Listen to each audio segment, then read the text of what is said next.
মোমো বানানোর জন্য প্রথমেই আমি সমস্ত ভেজিস কেটে নিয়েছি। বাঁধাকপি, টমেটো, লঙ্কা, গাজর, রসুন, আদা, একটুখানি পেঁয়াজের গাছ আর পেঁয়াজ, এই সবটা রেডি করে নিয়েছি। আর এইখানে মা আমাকে ময়দাটাও মেখে দিয়েছে। ময়দাটা ভীষণ নরম করে আমি মেখেছি যাতে খেতে ভালো। এরপর কড়াইতে দিয়ে দিলাম সাদা তেল। এই তেলটা যখনই একটু গরম হয়ে আসবে তখনই আমি ওর মধ্যে দিয়ে দিলাম রসুন কুচি আর আদা কুচি। আর রসুন কুচি আর আদা কুচি দিলে একটা সুন্দর গন্ধ বেরোয়। এই গন্ধটা কার কার ভালো লাগে তোমরা আমাকে কমেন্ট করে জানিও। রসুন দিলেই তেল থেকে একটা সুন্দর গন্ধ বেরোয়। আর এই রসুনের মধ্যেই হালকা ভাজা হয়ে গেলে আমি দিয়ে দেবো হচ্ছে বাঁধাকপিটা।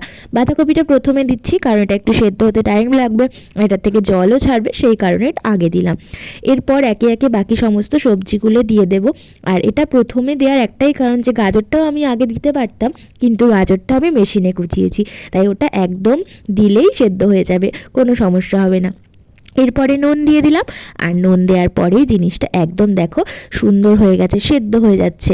তো এরপরে সমস্ত ভেজিটেবলগুলো এখানে আমি আস্তে আস্তে অ্যাড করে দিলাম। আর এগুলোকে এবার মিশিয়ে নেব ভালো করে, খুব ভালো করে এটা মিক্স করে নিলাম।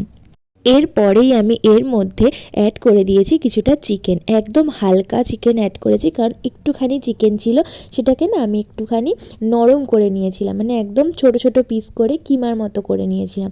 দেখো সবজিগুলো থেকে জল ছাড়তে শুরু করে দিয়েছে, এটা একটুখানি সেদ্ধ হবে।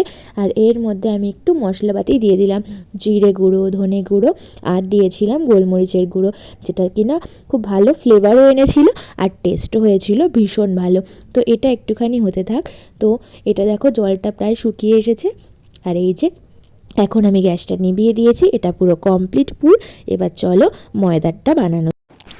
আর এখানে মা সুন্দর করে ময়দাটা বেলে দিচ্ছিল, একটু বড় করেই বেলতে বলেছিলাম কারণ আমি এটাকে কাট করে নেব এরপরে মোমোর যতটা দরকার হবে সেইভাবে। এরপর নিয়ে নিয়েছিলাম একটা বড় প্লাস্টিকের ঢাকনা, ভেবেছিলাম এটা দিয়েই কাট করব, কিন্তু এটা দিয়ে কাট করে মোটেই ভালো লাগছিল না, সেই কারণে আমি নিয়েছিলাম একটা গ্লাস, বড় গ্লাস দিয়ে কেটেছিলাম, ভীষণ বড় বড় হচ্ছিল এটা দিয়ে।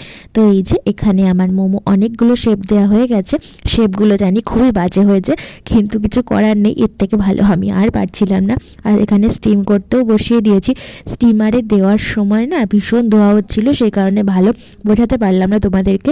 আর এই যে এখানে মোমো রেডি, দুটো প্লেটে আমি একদম সুন্দর করে সাজিয়ে নিয়েছি উইথ রেড চাটনি। এই চাটনিটা খেতে কিন্তু দুর্দান্ত হয়েছিল, সবাই বলছিল চাটনিটা বেশি ভালো হয়েছে, মা তো চাটনির খুব প্রশংসা করেছে। যাই হোক এখানে দুটো প্লেটে মোমো সাজানো হয়ে গেছে। হ্যাঁ দেখতে খারাপ হয়েছে, তোমরা প্লিজ ওটা একটুখানি ম্যানেজ করে নাও। আর এই যে সুন্দর একটা প্লেট আমি সাজিয়ে নিয়েছি। তো তোমাদের ভিডিওটা কেমন লাগলো জানিও। চলো টাটা।